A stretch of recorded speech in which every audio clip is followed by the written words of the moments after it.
Salika dito, mamitas tayo ng talong. Dito lang yan sa tabi ng bahay ni Mama. Ang dami ba? Salika dito. Dito tayo sa... Ayan o, sa tabi lang yan ng bahay, di ba? Nakakatuwa naman dito. Ay! Mamitas tayo. O, tingnan mo. Sinabi ko din, di ba? Ha? Ayun. Oh. Ito pa, oh. Hala.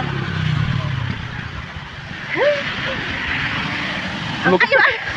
Ang laki, ang laki. Diba? Ganitong mga talong, mga ano, jumbo. Nakakatuwa, diba? Dito lang sa tabing bahay. Hindi ka nalalayo. Guys. Yan, oh. Oh, tingnan nyo. Hindi ka nalalayo. Nandito lang yan sa tabi ng bahay. Yes. Yan. Ito, oh. Tingnan nyo. Malitas tayo ng talong. Wala ka, may gigit-git. Nagigit kita ng uot.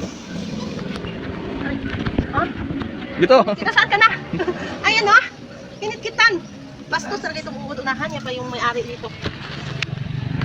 Kasi nga naman nakadikit siya sa ano. Kuwan. Ay! No. Oh my God. Nadulas niyo guys. Yung paa mo may putik. Tingnan mo yung putik sa paa ko siyempre. Ito pa oh. O diba? Fresh na fresh from the puno. From the garden. Dito sa tabing bahay. Okay na to guys. No? Thank you so much. Ayan. Ang paa ko, tingnan nyo, naputikan na oh. Yucky, ew, yuck. Ew. Braso natin. Padiyawi. Arty naman yan. Eh. Diba?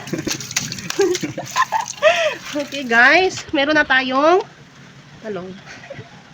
Nakaharvest na tayo ng talong. Pwede na to pang torta.